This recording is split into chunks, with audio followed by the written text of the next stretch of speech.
They say that on that day the earth shook. The Gospels record that the veil was torn from top to bottom, the sky darkened, and a Roman centurion, trained to ignore the pain of others, fell to his knees and muttered words that would never be erased. Truly, this was the Son of God. But there is something even deeper than all that. Something that happened far from human eyes, beyond the reach of earthly senses. Something that was not recorded on the tablets of history, but that echoes on each sacred page like a whisper between the lines. What did heaven feel when it saw the Son of the Most High being hung between two criminals? This is the question that few dare to ask, and the answer, perhaps, is even more disturbing than you imagine. The sky fell silent, not out of ignorance, not out of cowardice, but out of absolute reverence. There is a scene not recorded by any of the evangelists. None of the apostles witnessed it. None of the soldiers, priests, or spectators who were in Jerusalem that day could have noticed. However, it was the most solemn of all invisible manifestations. It did not happen in the temple courtyard, nor in the tumultuous streets of the city. She was sealed in the highest spiritual domains, where the heavenly hosts contemplated in amazement the unfathomable plan of the eternal revealing itself. At that moment, as nails pierced the flesh of the Word made man, a profound silence descended upon the armies of light. Seraphim, who used to sing without ceasing, ceased their praise. Cherubim, that were spinning amid wheels of fire, stopped, and among all those who saw the Lamb being lifted up, two stood out. Two angels, not just any angels, two of the closest to glory. One of them was Michael, the prince of the heavenly militia. A warrior since the beginning, he had faced the rebel at the beginning, expelling him from the kingdom with a flaming sword, a being forged in justice and unconditional loyalty. The other was Uriel, the guardian of fire and truth, he who carried the mysteries of judgment, who searched hearts and discerned the hidden. They were not neutral spectators. They were conscious witnesses of every detail of the eternal plan. They were both there, not visible to the eyes of men, but present in an indisputable way. While the crowd jeered and the soldiers distributed clothes, Michael watched the Son of the Most High with eyes filled with pain that he had never experienced. Uriel, at his side, did not wield his judgment flame. He kept her restrained, as if justice itself were on trial. The atmosphere around the cross was thick, denser than any storm. The air carried a weight that not even the winds dared to disturb. It was as if the universe itself held its breath, fearing to desecrate the sanctity of that moment with sound. The earth was witnessing an execution. The sky recognized a coronation. Miguel, accustomed to raising his sword in the face of evil, knelt, but not in defeat, not even out of sadness. He knelt down out of reverence, because he recognized something there that no angel had ever witnessed. The King of the universe voluntarily giving himself out of love, a love that defied logic, protocol, and hierarchy. And Uriel, whose mission had always been to ensure the fulfillment of divine justice, did not pronounce condemnation. He just watched, with a burning tear running down his face, silent as a scribe, witnessing the rewriting of eternity. The cross was not a pole of punishment. It was a throne in the form of pain. And in that scenario, shrouded in darkness and blood, Miguel did not see a martyr. He saw the Supreme Commander winning with a weapon that he, the warrior archangel, had never used: surrender. There was no lightning at that moment, no audible voice from heaven, not even an earthquake that broke the structures. There was only a silence that said more than 1,000 thunders. The Son was obeying until the end. Miguel fell face down on the ground. Uriel remained standing, but with his shoulders hunched with a weight no angel had ever carried. They, who had so often carried out direct orders from the throne, now only watched, as no orders had been given, no interventions allowed. Redemption was being written in drops of blood, and the heavenly armies could only record what they had never dared to imagine. Those on earth saw a man being crucified. Those in heaven saw the Word restoring the foundations of creation. Therefore, at that moment, Miguel knelt down, not because he lost, but because he understood that that one was the true triumph. The greatest battle ever fought was being won, not with swords, but with love. The sky had never bowed before someone bleeding. But at that moment, the warrior's knees touched the sacred ground, and the fire of Uriel's sword turned into reverent light. Nothing would be like before. And the heavens, even in silence, knew this. The ground of Jerusalem shook slightly under the weight of the crowd. There were many feet, many voices, many looks, and almost no open hearts. It was around the year 33 of the Common Era, on the outskirts of a mountain called Golgotha, whose shape resembled a skull carved in stone. There, under the pale sun that seemed to retreat before the scene, the eternal word was raised between heaven and earth. The cross, the Romans' instrument of execution, was nothing new. It had already claimed the lives of thousands, especially rebels and slaves. But that afternoon, something happened that went beyond any concept of human justice. He who bled between two evildoers was innocent, but carried the weight of all guilt. In heaven, the reverence continued. There was no movement in the upper hosts. No decree had been proclaimed. Just silence. A silence full of meaning, like a sacred temple where every heartbeat becomes prayer. Miguel, the prince of the celestial militias, looked on without blinking. He, who had led battles since the days when pride invaded the sky, knew well the weight of a fall. He knew what it was to fight in the name of the Most High. He knew how the spiritual realms opened or closed with a command from the throne. But there, at that exact moment, something escaped him. It was as if the logic of the universe had been turned upside down. By his side was Uriel. Its name in Hebrew tradition means fire of God or light of the Most High. Its role, according to apocryphal texts and ancient Jewish traditions, was to guard the divine mysteries and record eternal decrees. There is no direct citation of Uriel in the canon of the Holy Scriptures, but his figure is recurrent in intertestamental writings, such as the Book of Enoch, widely read among Jews in the Second Temple period. They were there, both of them, watching not just a sacrifice, but a cosmic collapse, and, at the same time, the birth of a new reality. Michael had defeated the rebel in the heavens. Now he saw the Son of the Eternal himself being defeated not by external forces, but by his own decision to surrender. As the blood ran down the Nazarene's arms, Uriel leaned forward slightly. The flame within him, which had so often consumed iniquities, now burned in a different way. There was no trial at that time. There was contemplation. The pain he felt did not come from a frustrated mission, but from the realization that everything that was holy was being crushed by human hands. On the streets of Jerusalem, it was Friday, the eve of the Jewish Passover. While many prepared the lamb for the celebration in memory of Egypt's liberation, few understood that the real lamb was being sacrificed outside the city. The parallel was clear but invisible to hardened eyes. Just as the Hebrews had been freed from captivity by the blood on the doorposts, now a new liberation was being sealed, not in the wood of houses, but in the wood of the cross. Miguel breathed slowly, as if each particle of air carried the weight of an eternity. His eyes were fixed on the disfigured face of Jesus. There was no visible glory there, no supernatural light, just torn flesh, half-open eyes, and a screaming silence. Uriel, in turn, couldn't bear the impact of just watching. He knew he could not intervene, as the decree that sealed that delivery had been signed before time began. But even so, an almost unconscious impulse moved him. With his hand on fire, he reached towards the cross without touching it, just approaching the blood that was flowing. In celestial tradition, this type of gesture had never occurred. Angels have always been servants of the plan, but never direct participants in it. However, the gravity of that moment redefined everything.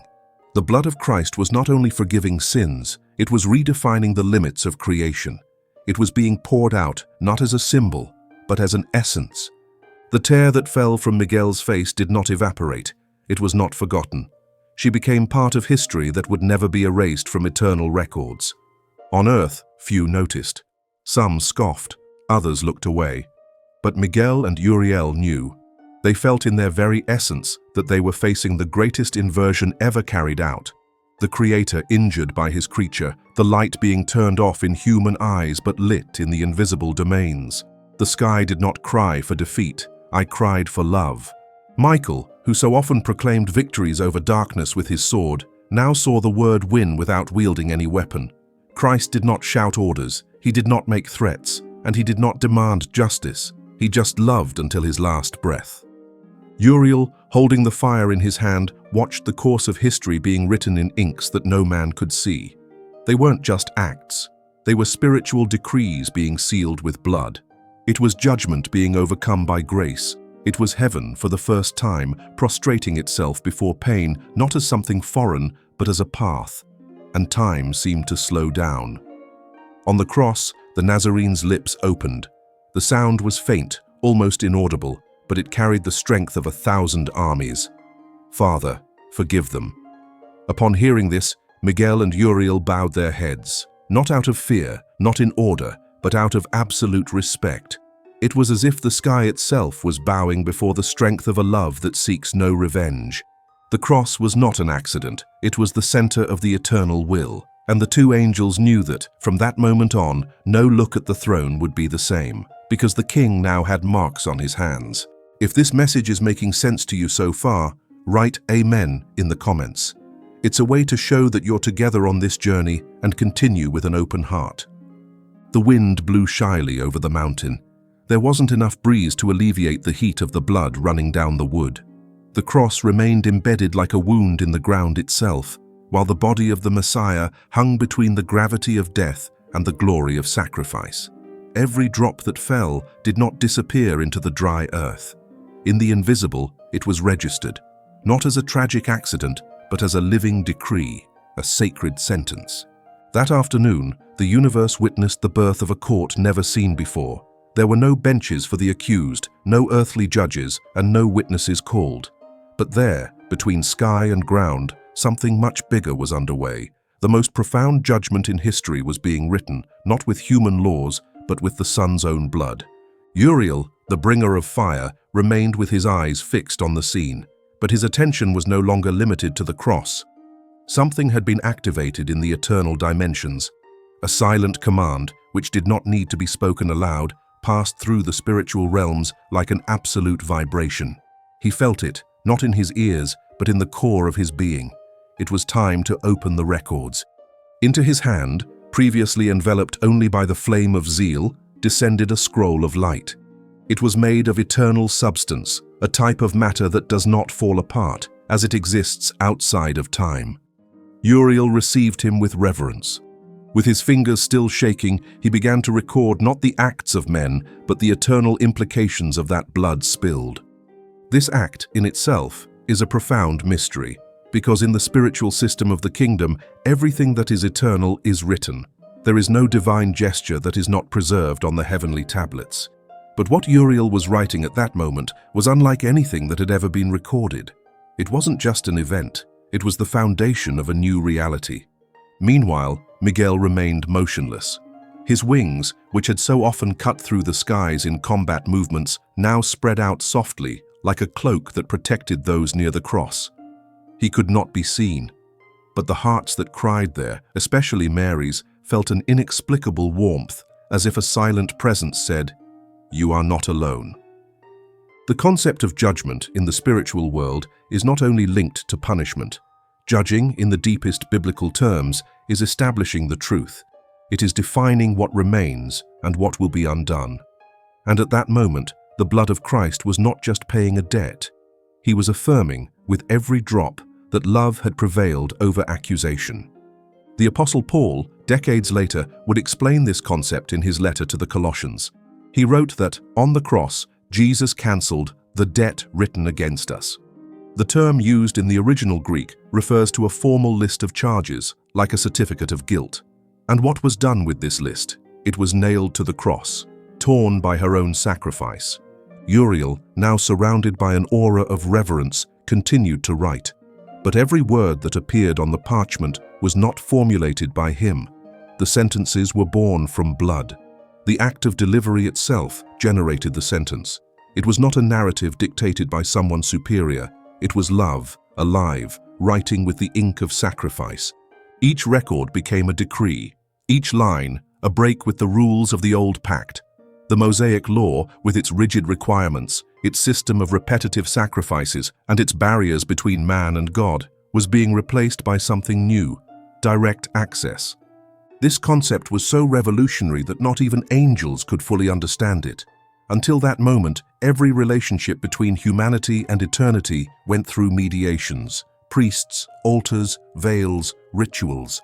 Now, what was being written by Uriel announced the end of that distance. The cross, then, was not just a platform of pain. It was the pen with which God was signing a new covenant, a pact where innocent blood sealed the freedom of the guilty. And Michael, who had fought so many times to preserve the justice of heaven, contemplated this new definition with a mixture of amazement and surrender.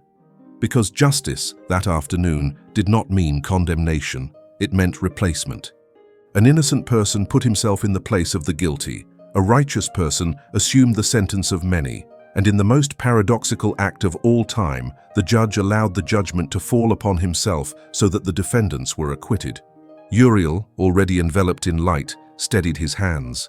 The last line of that record could not be written with hesitation. It was more than a sentence.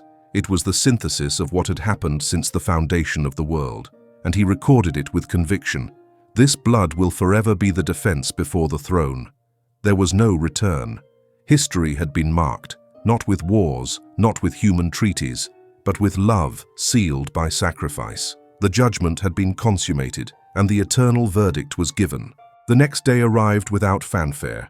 There was no thunder, no signs evident in the sky, just the weight of a silent morning that hung over the disciples and enveloped the city like an invisible veil. The body of the one who walked on the water now lay motionless, wrapped in linen, inside a cave carved into the rock. Outside, authorities asked for a guard to be posted. It was necessary, according to the Pharisees, to prevent the body from being removed and any rumors of resurrection from spreading. A large stone was placed at the entrance. The soldiers were instructed to keep watch. But what they ignored was that, behind that rock, there was no defeat. There was hope. And in the unseen, the most solemn vigil ever held had begun. Michael, the commander of the heavenly armies, had not left Jerusalem. He remained attentive, now not before the cross, but before the tomb. His presence there was not intended to protect a lifeless body, but to accompany the fulfillment of a promise that spanned ages. He was not ready to fight, but to testify. It was a different silence from that which reigned on Calvary. If there was the weight of pain, now the silence carried expectation, like the night before dawn, like the pause that precedes the breath. Something was about to happen, not because anyone said so, but because the entire creation seemed to hold its breath. Inside the tomb, each stone seemed to know that it held no ordinary dead. The place was not filled with smells of decomposition, nor with the despair of loss. There was, almost inexplicably, a profound peace, as if that physical space had been sanctified by the presence of the one who, even in the silence of death, continued to be life. Uriel, unlike Miguel, was not at the same point. He had descended into the darkest regions of creation, not by judgment, but by mission. The flame he carried, the one he received when he touched a drop of the sun's blood, now served as a lamp in places where light had never dared to shine. With her, he walked among the forgotten valleys, not seeking revenge, but scarring hearts. His task was neither visible nor measurable, but it was crucial. Every time the flame touched a spirit in darkness, something invisible happened. A seed was planted, a seal was left. It was as if heaven itself was leaving footprints among the wreckage of humanity, silently proclaiming, "Here too, love has arrived." While Uriel walked this path of shadows, Miguel remained standing in front of the stone. His sword was sheathed, his wings collected, but his gaze was steady. He didn't wait for an order. I was waiting for a sign. Outside, dawn was approaching. The hours passed slowly, and the Roman guards fought against sleep. To them, everything seemed under control. No movement, no threat, just a rock sealed by decree. What they didn't know was that what was being contained there was not a body, but a promise about to be fulfilled. The silence of the tomb was not empty. It was full of meaning, and this was understood by all the heavens. From the most distant portals to the highest thrones, there was one thought among the celestial creatures: the moment is near. Miguel, however, maintained his composure. He did not show anxiety because in his essence he knew that glory never fails to fulfill its time. He just watched. There were no words in his mouth, but his heart burned with a different kind of fire than that used in battle. It was hope, an unshakable hope. Uriel, in the corners of the earth, felt the same vibration. The light in his hand no longer burned. It pulsed, as if she knew that soon she would no longer be alone. That flame would only be the harbinger of a much greater light about to tear apart the darkness. And so, between heaven in waiting, earth in mourning, and men still without understanding, dawn approached. Every minute seemed denser, more loaded with mystery. The stone remained in its place. The soldiers continued to watch. The city continued to sleep. But in the invisible, nothing was standing still. Miguel, who knew the times of the eternal, felt in his essence that something was being prepared. Every strand of light that appeared on the horizon carried the impression of a new beginning.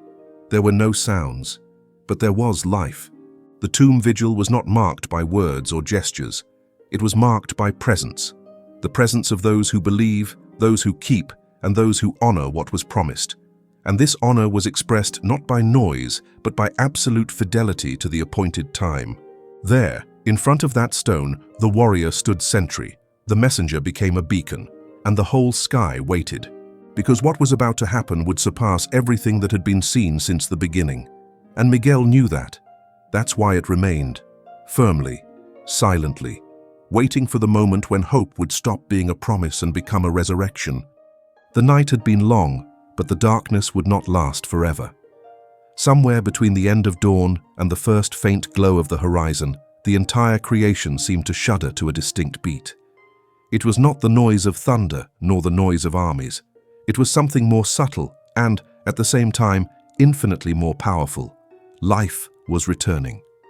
Miguel, who had remained vigilant without retreating for a single moment, looked up. His eyes, shaped by millennia of battle, now reflected a radiance that could only come from the throne. The atmosphere around the stone began to vibrate with an energy that did not belong to this world. It was as if time itself tilted to witness what was about to happen. From inside the tomb, an almost imperceptible movement began. It was not caused by human hands nor by natural forces. That body that had been motionless since the previous afternoon began to be enveloped by an indescribable light which did not emanate from external sources but emerged from within. It was the very essence of life, taking back what it had given away. The linen bands that wrapped the Nazarene's body were not removed in a hurry. They just lost their meaning. Death, which until then had reigned over the body, was undone without fanfare. There were no shouts of victory, just the sound of the impossible being remade.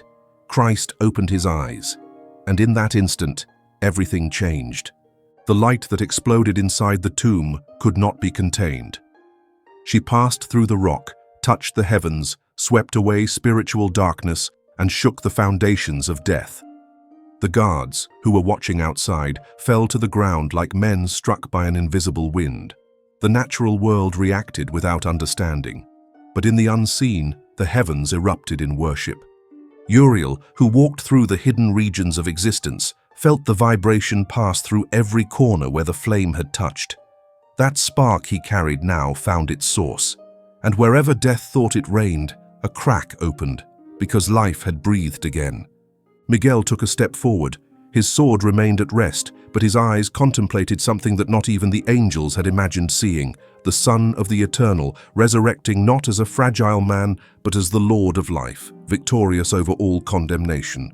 Inside the cave, there was no rush. The resurrected Christ did not arise with urgency, but with authority, not as someone who runs away from death, but as someone who completely defeats it. His feet touched the ground not with hesitation, but with dominance. His eyes, which one day looked to the heavens asking for forgiveness for his tormentors, now looked with the certainty that everything was finished. The stone, sealed by imperial order, did not survive. She moved, not by human effort, but by greater order. It was as if all creation recognized, the author of life wants to pass. Outside, the morning was rising, not just another day, but the day. The day the destiny of humanity was definitively changed. He who had been buried by hurried hands now walked back into the world, without chains, without limitations, with marks that did not hurt, but bore witness.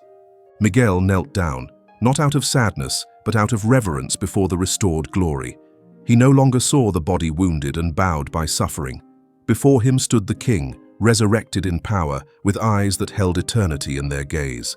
Uriel, upon realizing the magnitude of what had occurred, raised the flame that was still burning in his hand. and in that instant she merged with the light that came from the resurrected Christ.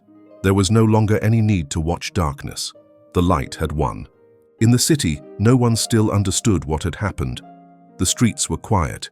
The priests continued with their rituals. The disciples remained in hiding, dominated by fear. But reality had been irreversibly transformed. The tomb was empty, not for theft, not by mistake, but by conquest. In a nearby garden, hurried footsteps approached.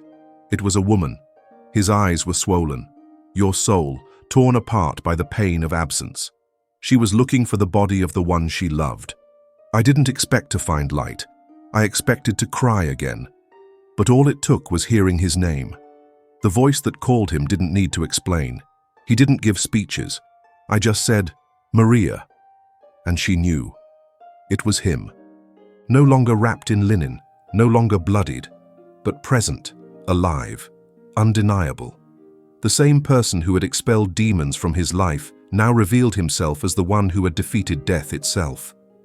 Miguel and Uriel watched, invisible but completely involved in that moment, not out of obligation, but out of privilege. They knew that recognition and Mary's simple response were the first spark of a fire that would set the world on fire. She would be the first witness, the first to say, "I saw him." And that would be enough for, centuries later, millions to give themselves over, not to a religion, but to a living person who overcame the grave and inaugurated a new path between men and heaven.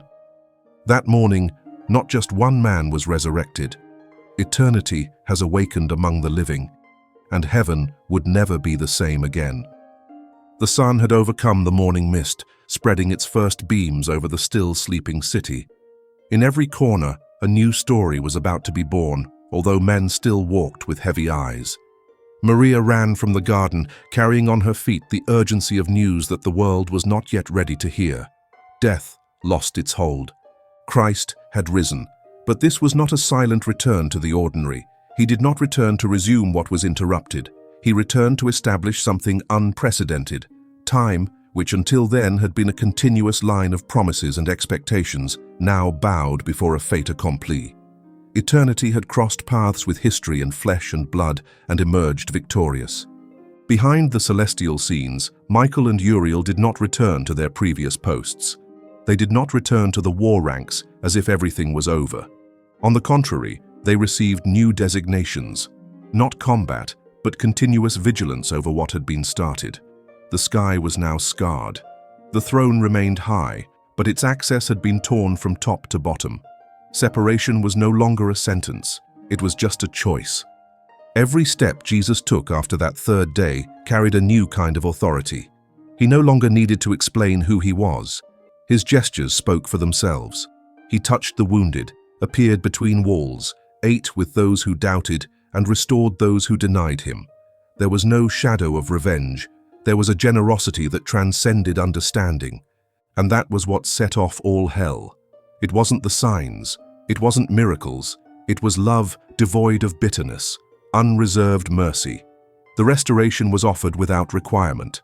Uriel understood this as he followed, without being noticed, the meetings between the resurrected one and men. He realized that the fire he had carried since Calvary was now spread. It no longer burned in their hands, but in human hearts. Every time someone recognized the presence of the living Christ, that flame was rekindled somewhere in the world.